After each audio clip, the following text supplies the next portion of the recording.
ठीक है। अच्छा, इसको समझने से पहले firstly understand the nucleation and growth. ठीक है, पहले हम इसको समझे कि भाई न्यूक्लिएशन क्या होता है और ग्रोथ क्या होता है। ठीक है, तो हमने ये समझ लिया था कि भाई फेज डायग्राम जो है वो हमारा किस पर बेस्ड है, थर्मोडायनामिक प्रिंसिपल पर बेस्ड है। ठीक है, क्योंकि हमने देखा था ना P plus F equals to, क्या देखा था, C+2। ठीक है, देखा था, वो आपको याद होगा आई थिंक। ठीक है, तो फेज डायग्राम से आपको जो भी इंफॉर्मेशन है वो क्या इंफॉर्मेशन मिलती है कि इस पर्टिकुलर टेम्परेचर पर वो फेज एग्जिस्ट करता है या नहीं करता है। ठीक है, या किस तरह से एग्जिस्ट करता है या उसका कितने अमाउंट में होगा। ठीक है, और किस तरह से वो क्या होता है, ट्रांसफॉर्म होता है। ठीक है, तो फेज डायग्राम जो हमने देखा था, आयरन कार्बन डायग्राम, वो आपको इंफॉर्मेशन देता है भाई इस पर्टिकुलर टेम्परेचर पर ये फेज मिलेगा। लेकिन यदि मैं ट्रिपल टी डायग्राम की बात करूं जो कि नॉन यूक्लिडियन डायग्राम है, तो इस फेज डायग्राम जो हमने पढ़ा था, कौन सा, आयरन कार्बन डायग्राम, इसकी मैं पहले बात कर दूं, तो ये हमको कोई भी इंफॉर्मेशन नहीं देता रेट ऑफ ट्रांसफॉर्मेशन के बारे में। ठीक है, भाई कितनी जल्दी या कितनी स्लो हमको ट्रांसफॉर्मेशन मिलेगा। ठीक है, तो यदि मैं ट्रांसफॉर्मेशन की बात करूं, तो ट्रांसफॉर्मेशन का मतलब आप क्या समझ रहे हैं, ट्रांसफॉर्मेशन मीन्स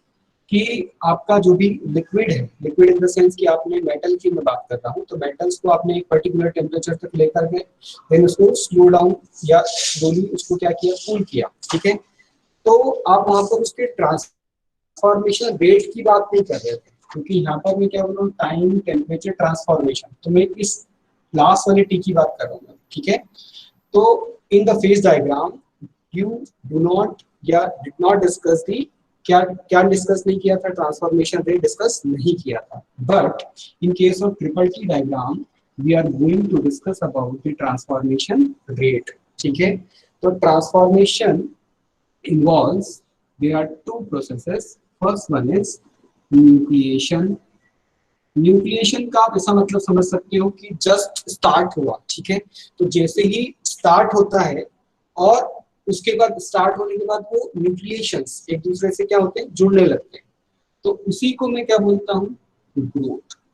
ठीक है, तो पहले हम क्या समझेंगे, न्यूक्लिएशन, और फिर समझेंगे हम ग्रोथ। ठीक है, अच्छा, न्यूक्लिएशन को यदि आप इन शॉर्ट लिखना चाहें तो आप ऐसा लिख सकते हैं कि फॉर्मेशन ऑफ एम्ब्रायोज। ठीक है, अब एम्ब्रायोज क्या होते हैं ये भी मैं बता रहा हूँ थोड़ी सी देर के बाद। ठीक है, तो अब इसका डेफिनेशन लिख लें, न्यूक्लिएशन का मतलब क्या होता है, फॉर्मेशन ऑफ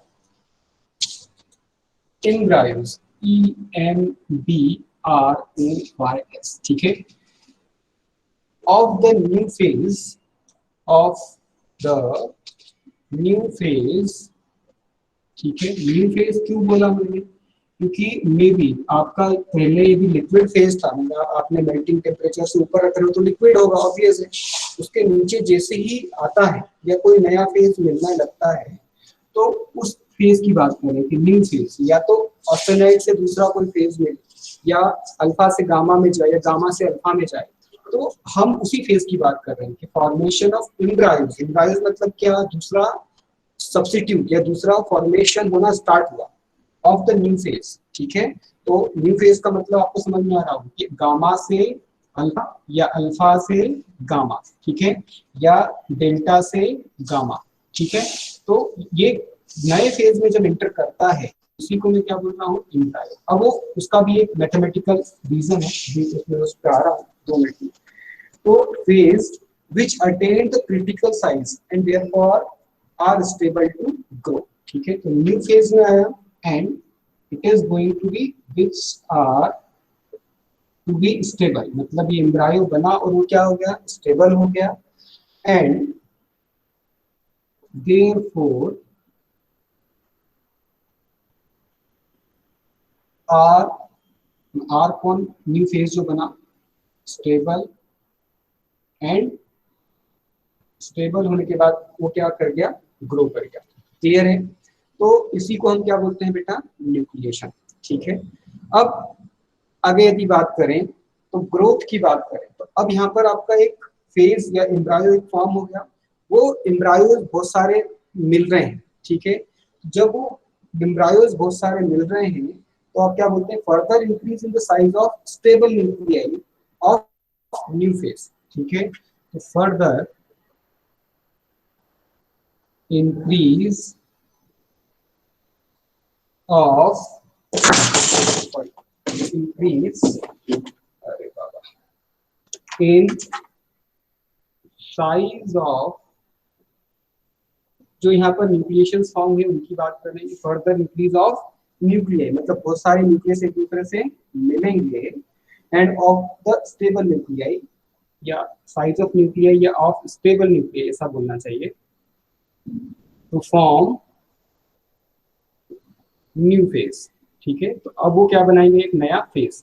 तो ये जब नया फेज बनता है तो उसी को मैं क्या बोलता हूँ, ग्रोथ बोल रहा हूँ, ठीक है। अच्छा बार बार स्क्रीन ब्लैंक हो रही है क्या बेटा, ऐसा बता दो, कोई कोई बोल के बोल दो। सर पूरी ब्लैंक हो रही ऐसा हो रहा है क्या, पूरी ब्लैंक हो गई सर, ये ब्लर हो रही है। ब्लर नहीं सर, ब्लैंक हो रही है। क्या, हेलो ब्लैंक ही हो रही है, वन मिनट देखता हूँ मैं सर, थोड़ी एक देर मिनट। से वापस से आपका वो आ जाता है।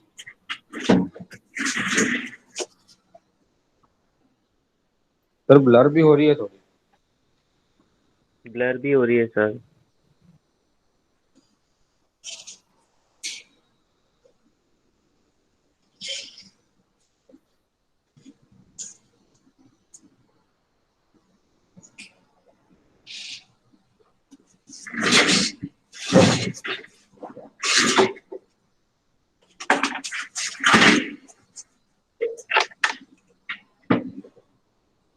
हेलो आप बताओ बेटा, सही दिख रही क्या,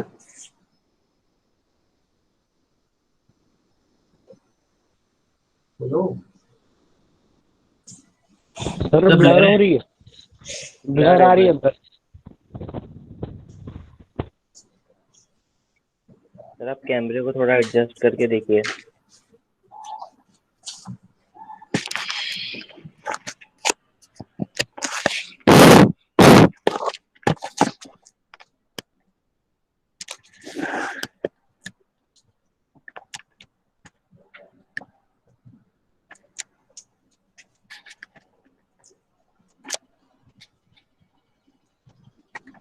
अब बताओ,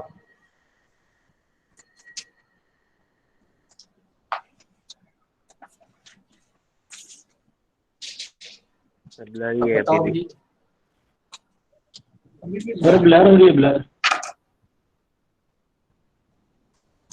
सब तो हो रहा है।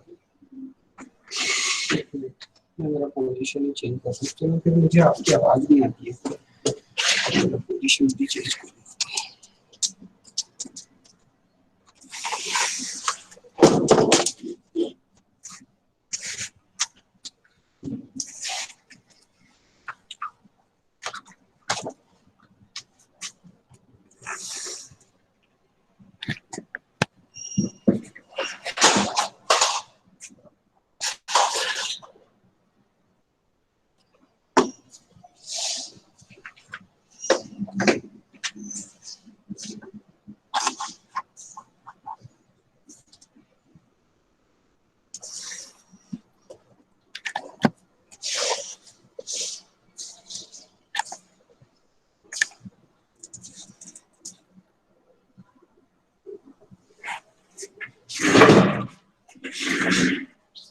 काफी पढ़ा हूँ।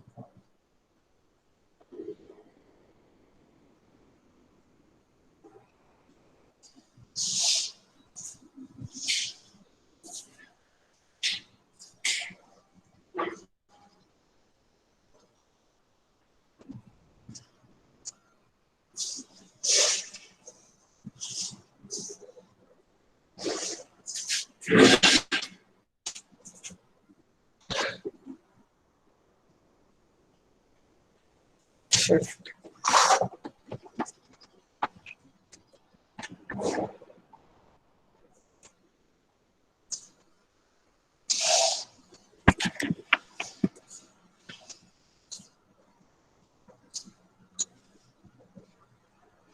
बताओ भाई, अब ठीक है। सर अब पूरी स्क्रीन नहीं दिख रही। और सर आधा ही बोर्ड दिख रहा है।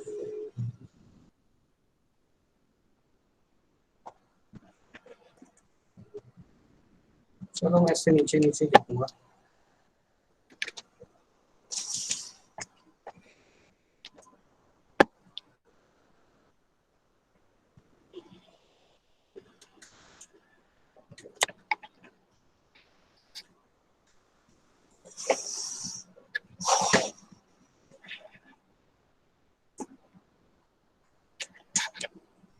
ठीक है, अब इससे ज्यादा एडजस्ट नहीं कर पाऊंगा मैं।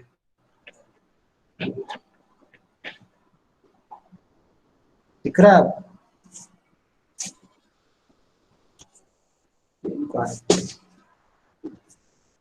सर थोड़ा दिख रहा है लेफ्ट भैया? साइड का काम दिख रहा है और ऊपर का।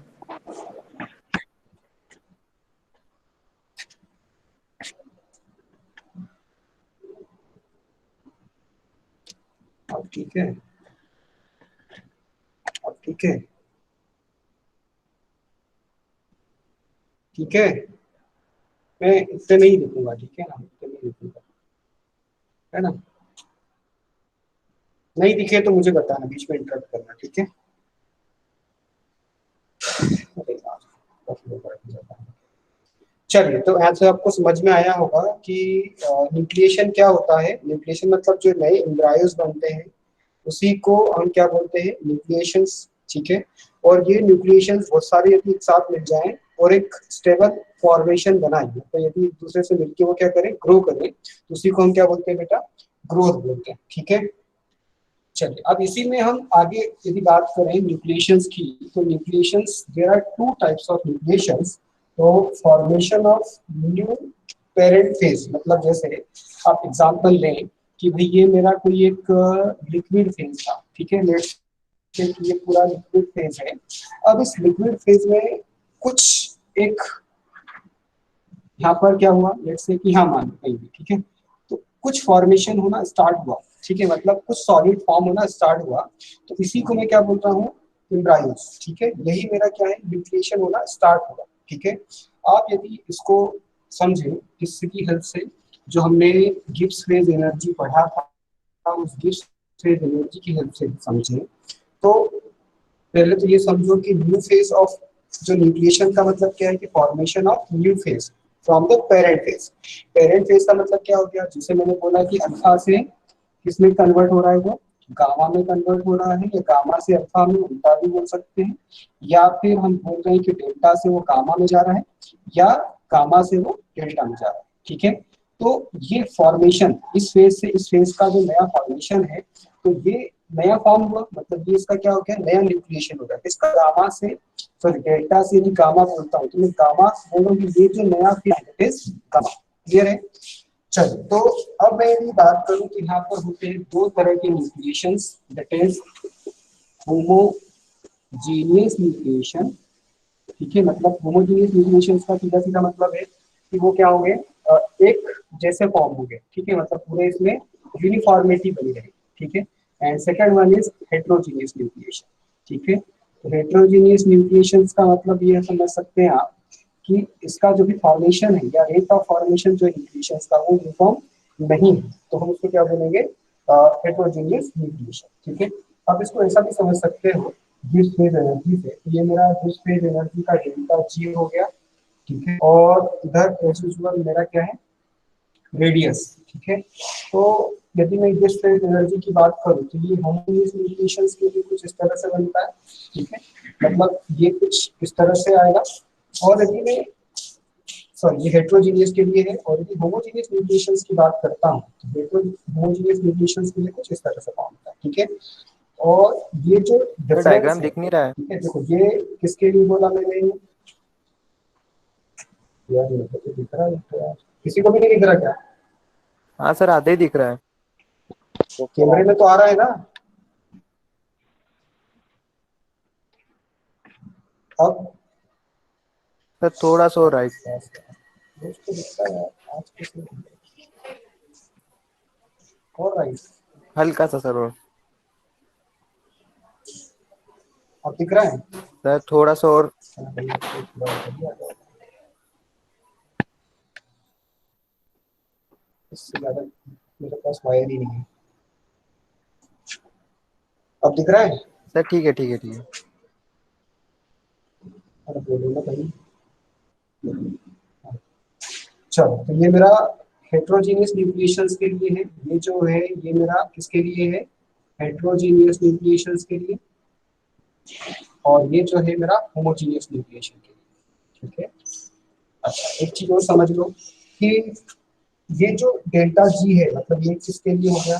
Delta G refers for G S मतलब सॉलिड की, और जी एल मतलब लिक्विड की, ठीक है। इन दोनों का डेल्टा जी क्या है? डिफरेंस है, ठीक है।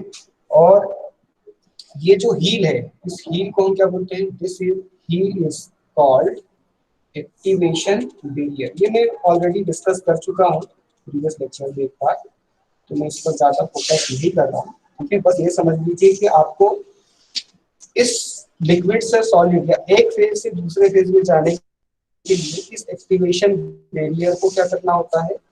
क्रॉस करना होता है, ठीक है। और यदि इस एक्टिवेशन बैरियर को आप क्रॉस नहीं करेंगे तो नए फेज में आप नहीं जा पाते, ठीक है।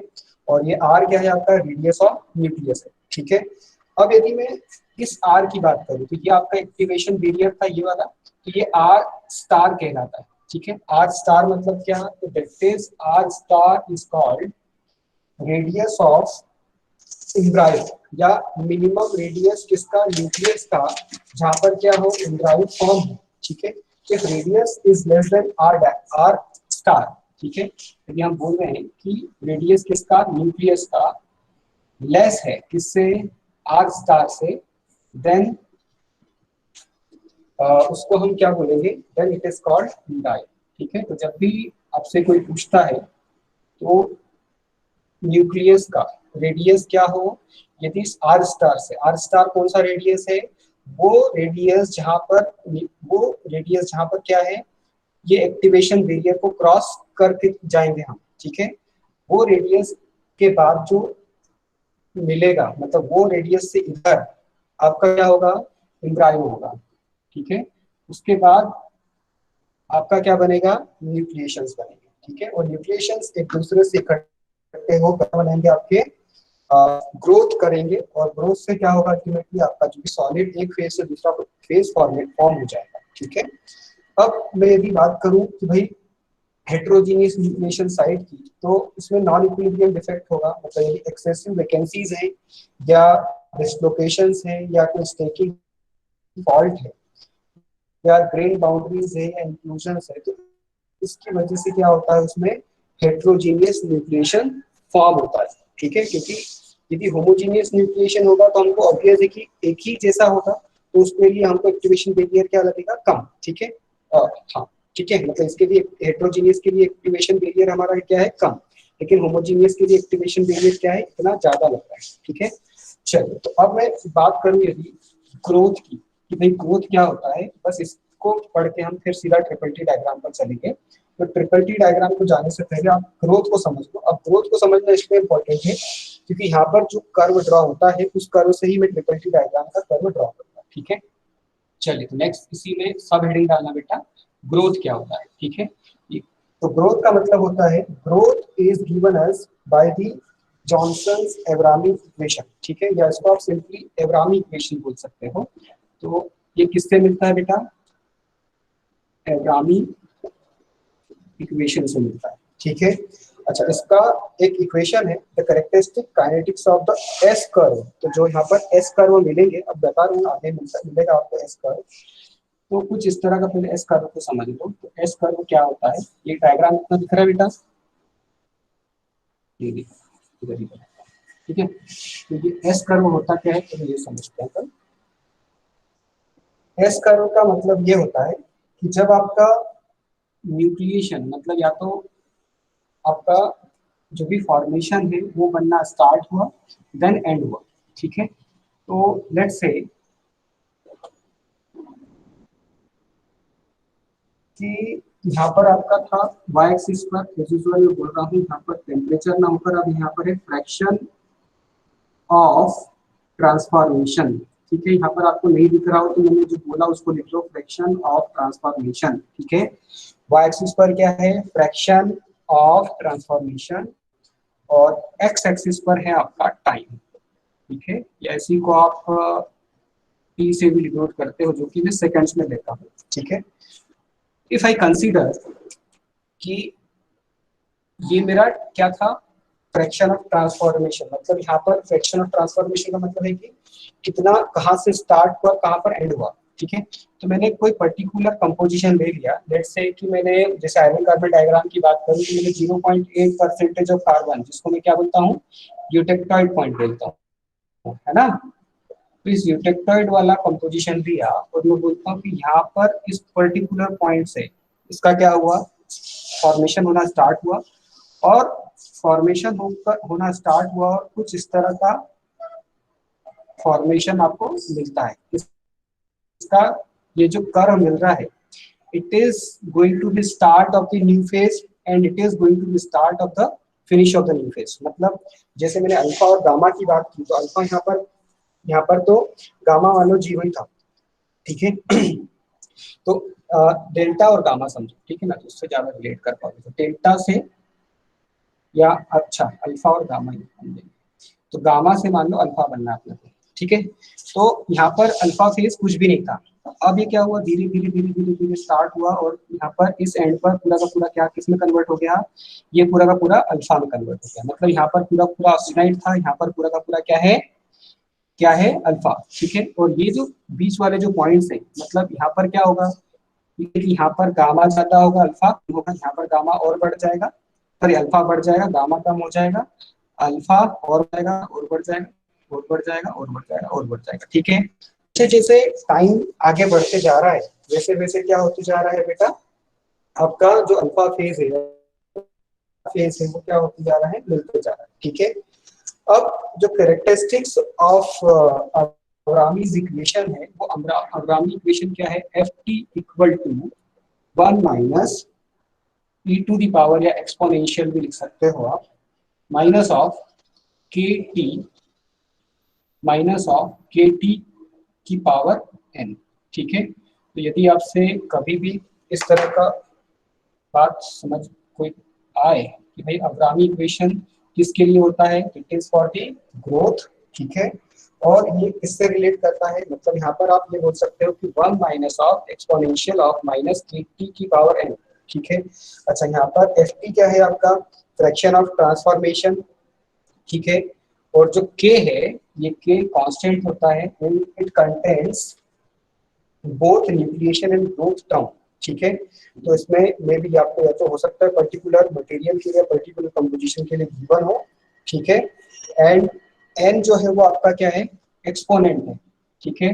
एन क्या है आपका, एक्सपोनेंट, जो डिपेंड करता है geometry of the transformation of the nucleus, ठीक है, कि वो किस तरह रिलेशंस फॉर्म हो रहे हैं, either it is in circular, radial, या मतलब सर्कुलर फॉर्म में है, ट्रायंगुलर फॉर्म में है, वो जो भी मैक्सिमम उसमें होंगी वो उसकी हम ज्योमेट्री के अकॉर्डिंग इसका ये एन कंसीडर करते हैं, ठीक है। तो आई थिंक ये आपको समझ में आया होगा। यदि मैं इस पर्टिकुलर पॉइंट की बात करूं तो आप बोलेंगे कि ये मान लो कि इसका फ्रैक्शन क्या है, 0.5 है, ठीक है। मतलब आप क्या बोलोगे कि गामा से भी अल्फा फेज में आ रहा है, मतलब यहाँ पर 50% क्या हो गया अल्फा, 50% क्या हो गया गामा, ठीक है।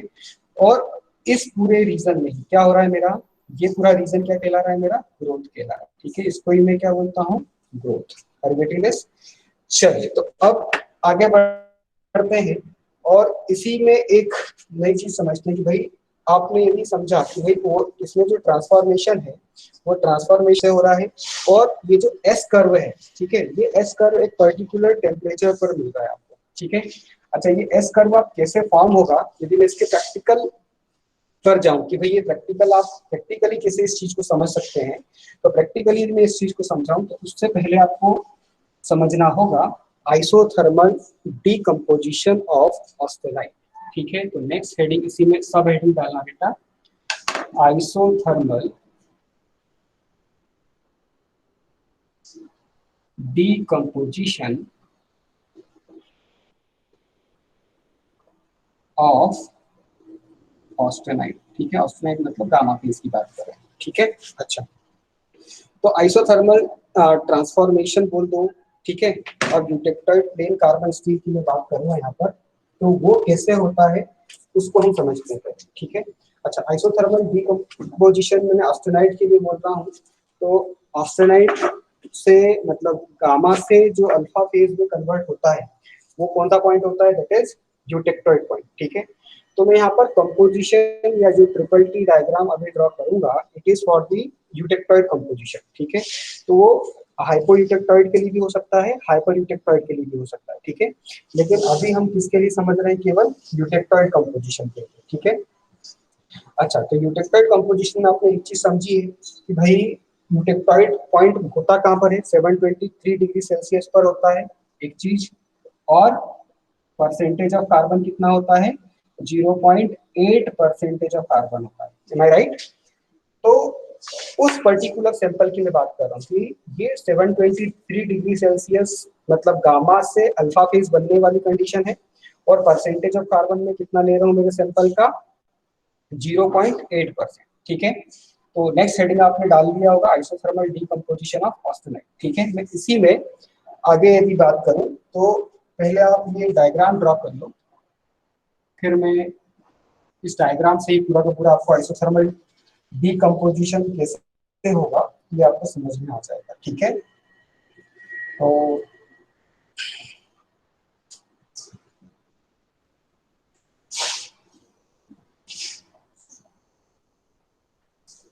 तीन इस तरह के सैंपल बनाना है आपको, कुछ नहीं, ठीक है। अब क्या कर रहा हूं मैं, सैंपल मतलब ये आपका अलग अलग वेसल्स है, ठीक है। अब इस वेसल्स में मतलब ये मेरा हो गया फर्नेस एट अबो 723 डिग्री सेल्सियस। अच्छा, 723 डिग्री सेल्सियस से ज्यादा है, इसका मतलब क्या होता है कि आपका जो फॉर्मेशन है मतलब वो अभी क्या है, गामा है, ठीक है। मतलब आपको पूरा का पूरा फेज क्या मिल रहा है, ऑस्टेनाइट फेज मिल रहा है, ठीक है। आगे समझे अभी, तो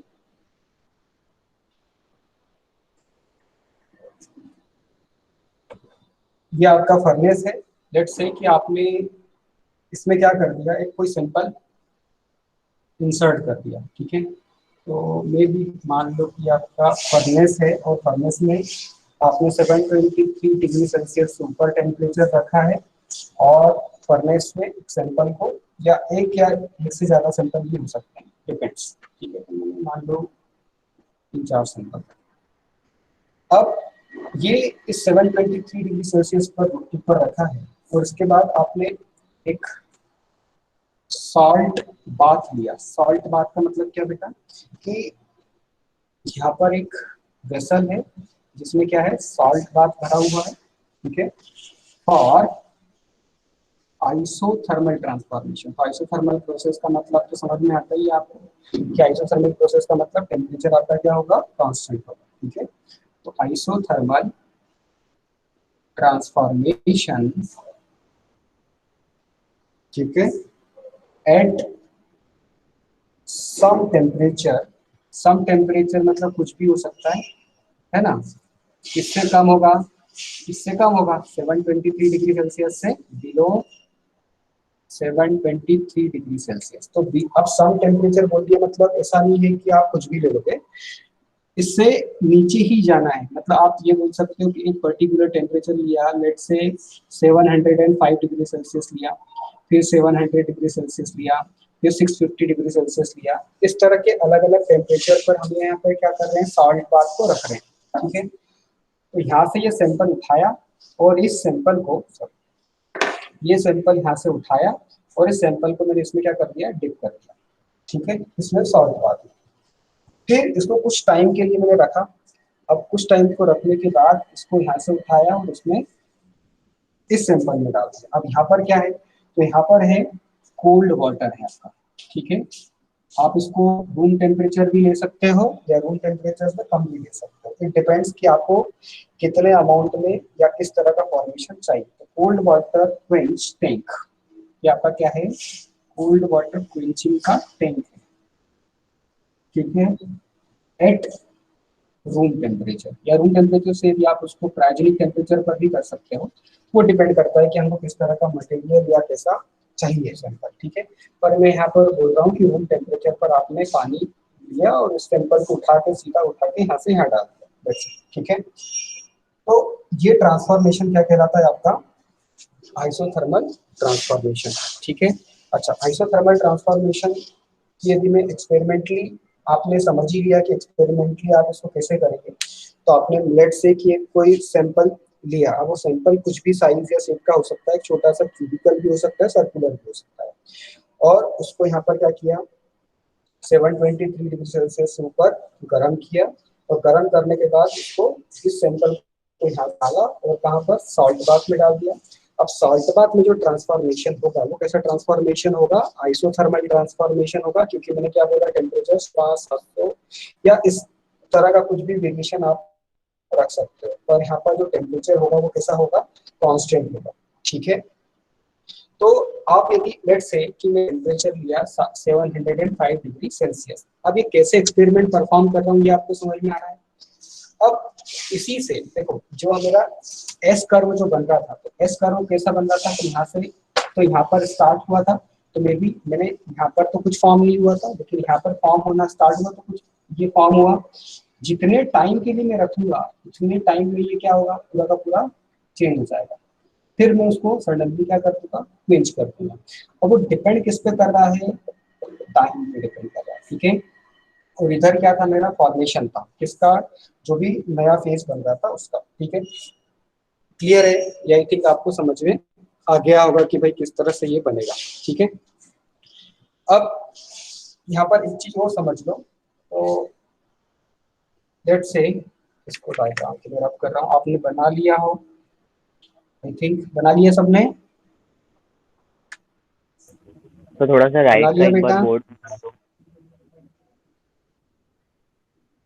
फर्नेस एट 7 अबो 723 डिग्री सेल्सियस, ये वाला ये सर उधर राइट का। कोल्ड वाटर क्विंच कर रहे हैं अपन टैंक में एट रूम टेम्परेचर, और ये है मेरा salt bath at particular temperature but below कितने होना चाहिए, 723 डिग्री सेल्सियस से कम। Salt bath for isothermal transformation at some temperature below 723 degree Celsius, और ये मेरा फर्नेस है at above the 723 degree Celsius, ठीक है। ये मेरा फर्नेस का टेम्परेचर, ये मेरी फर्नेस है अल्टीमेटली, ये मेरा, सर ठीक लास्ट है। वाला कौन सा है? अब कोल्ड वाटर क्वेंच टैंक है जिसमें रूम टेम्परेचर पे रखा है, cold water quench tank eight room temperature, ठीक है। चलो, अब जैसे मैंने यहाँ पर एक्सपेरिमेंट जो किया है, तो मैं एक एग्जांपल लेके चल रहा हूँ कि मैंने लेट से कि मेरा ये इधर था एक टेम्परेचर,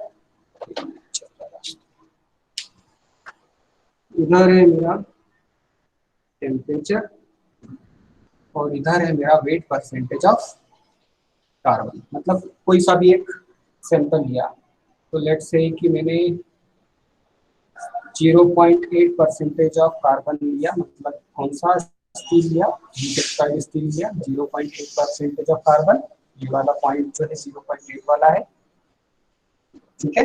तो ये सैंपल यहाँ से अपन इसको क्या कर रहे हैं, ये था, इसके बाद यहाँ पहुंचेगा, इसके बाद नीचे आएगा, ठीक है। इसका सर फॉर्मेशन आपकी कैसे आवाज होगा नहीं आ वो रही। समझते हैं, ठीक है। तो ये डायग्राम से मैं ये बनाऊंगा, अभी आ रही है, हेलो, हाँ सर अब आ रही है। ये सर डायग्राम स्क्रीन से ये स्क्रीन भी डायग्राम ब्लर हो बनाना रही है। आ रही है।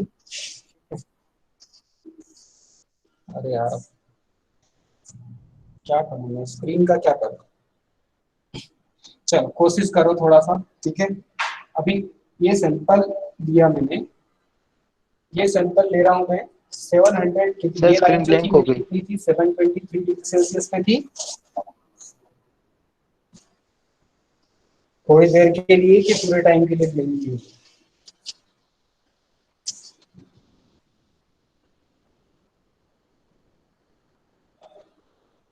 बोलो, दिख रही अभी कि नहीं दिख रही, अरे अब तो बोल रही है, दिख रही कि नहीं दिख रही भाई। कार दिख रही है।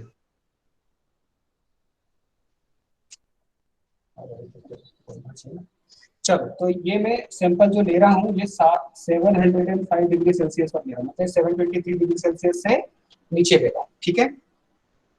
अब मैंने इस सैंपल को क्या किया, तो यहाँ पर देखो, मैं ये जो है मेरा ट्रांसफॉर्मेशन वाली लाइन बताऊंगा मैं, और इधर जो बताऊंगा ये मेरा है कि कुछ कुछ पर्टिकुलर टाइम ले, जैसे मैंने 5.8 सेकेंड लिया, 19.2 सेकेंड लिया, या मिनट ले लो, ठीक है, मिनट ले लो, ठीक है, सेकेंड में 5.8 मिनट पे एक सैंपल, दूसरा 19.2 पे, दूसरा थर्ड वाला सैंपल लूंगा 22 मिनट पे, अगला वाला सैंपल ले लूंगा 24 मिनट पे, और अगला वाला सैंपल ले लेंगे अपन 67.7 मिनट पे, ठीक है। तो इसमें फॉर्मेशन कैसे होगा ये समझ लो आपको, ठीक है। तो यहाँ पर एक 4 सैंपल ले रहा हूँ, 5 सैंपल, सर 1 2 3 4 5, ठीक है।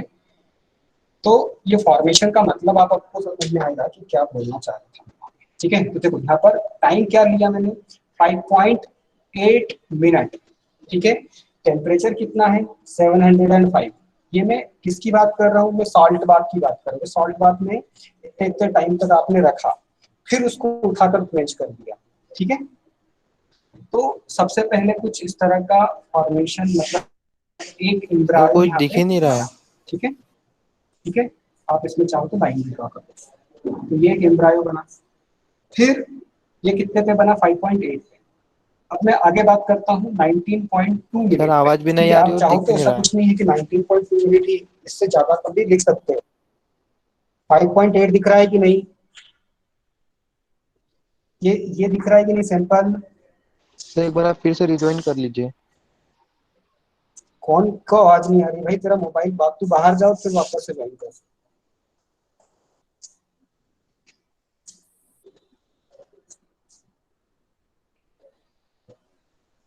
मैं किया, चलो, तो ये 5.8 पे है, तो ये मुझे बस एक सिंपल सा एम्ब्रॉयो फॉर्म हुआ, ठीक है।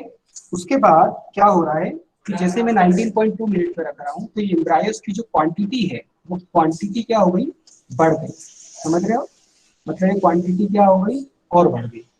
अब फिर मैंने 22 मिनट के लिए रखा, तो इसकी क्वांटिटी और क्या हो गई, और बढ़ गई। मतलब अभी हो सकता है कि ये क्वांटिटी यहाँ पर कुछ थी, तो हो सकता है कि और बढ़ गई, ठीक है। तो कुछ ही सैंपल बचा, मतलब या कुछ ही परसेंटेज बचा, जिसमें अब दूसरा फेज बचा है। मतलब ये यदि मैं बोलूँ कि गामा से अल्फा आ रहा था, तो ये मेरा अल्फा फेज बन गया, फिर अल्फा फेज और बढ़ गया, फिर अल्फा फेज और बढ़ गया, गामा कम बचा है, ठीक है। फिर यदि मैं और आगे बात करूँ तो कुछ इस तरह का हो सकता है, ठीक है। तो यहाँ पर क्वांटिटी जो गामा की थी और बढ़ गई, मतलब लेट से हो सकता है कि बिल्कुल छोटा सा ही बचा, ठीक है। फिर यदि मैं लास्ट से 60, ये मेरा था सिंपल, ये 22 मिनट पे, ये 24 मिनट पे, और ये था 66.7 मिनट पे। ये बुक के अकॉर्डिंग बोल रहा हूँ मैं, आप इसका वेरिएशन कर सकते हो, ठीक है। मतलब टाइम ऐसा कोई बाउंडेशन नहीं है, मतलब पूरा का पूरा अभी किसमें कन्वर्ट हो गया बेटा, 705 डिग्री सेल्सियस पर पूरा का पूरा अल्फा में कन्वर्ट हो गया। फिर इस सैंपल को लिया और फिर अपन क्या कर देंगे, क्वेंच कर देंगे। किसमें क्वेंच कर देंगे, वाटर में, मतलब वाटर को क्वेंच कर देंगे एट रूम टेम्परेचर वाले, ठीक है। तो इसी ट्रांसफॉर्मेशन को मैं क्या बोलता हूँ, आइसोथर्मल ट्रांसफॉर्मेशन, ठीक है। ये बात समझ में आ गई बेटा आपको कि अब ये जो सैंपल मैं आपको बताऊंगा, तो वो सैंपल कैसे है, या जो कर्व प्लॉट होगा वो कर्व कैसे बनेगा, ये आपको शायद यहाँ से क्लियर होते जाएगा। ये बात समझ में आ गई बेटा आपको, यहाँ पे आगे बढ़ते हैं। तो यहाँ पे आइसोथर्मल ट्रांसफॉर्मेशन समझ में आया आपको कि आइसोथर्मल ट्रांसफॉर्मेशन डायग्राम कैसे बनता है, कोई तो बोल दो भाई।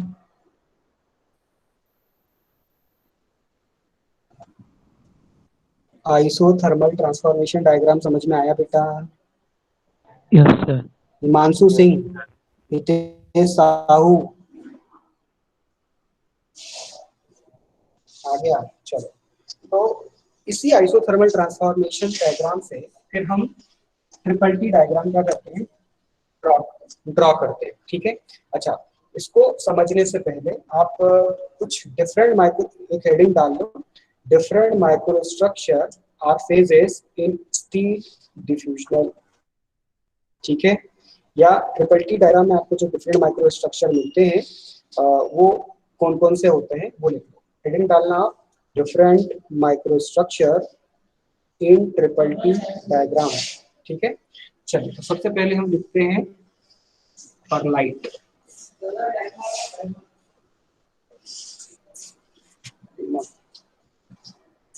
चलो तो कल स्टार्ट करते हैं बेटा अपन, है ना। मैं कल कोई सा भी एक लेक्चर या तो होगा एप्टीट्यूड का मैं लेक्चर ले लूंगा, ठीक है, और इस ट्रिपल टी डायग्राम को कल मैं कंप्लीट कर दूंगा, ठीक है। आप आपकी अटेंडेंस चैट बॉक्स में लिख दो, ठीक है, क्योंकि वो हड़ा सर का लेक्चर स्टार्ट हो रहा है तो मे बी आपका ये होगा कि फिर मैं भी बोलूंगा वो भी बोलेंगे तो डिस्टर्ब होगा, इसलिए ठीक है।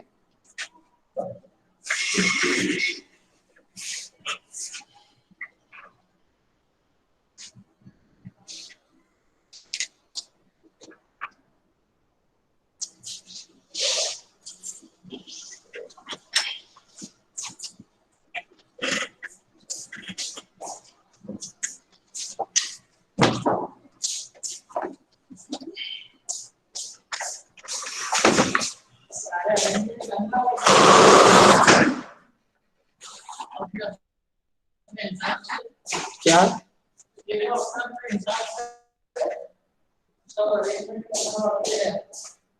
अरे यार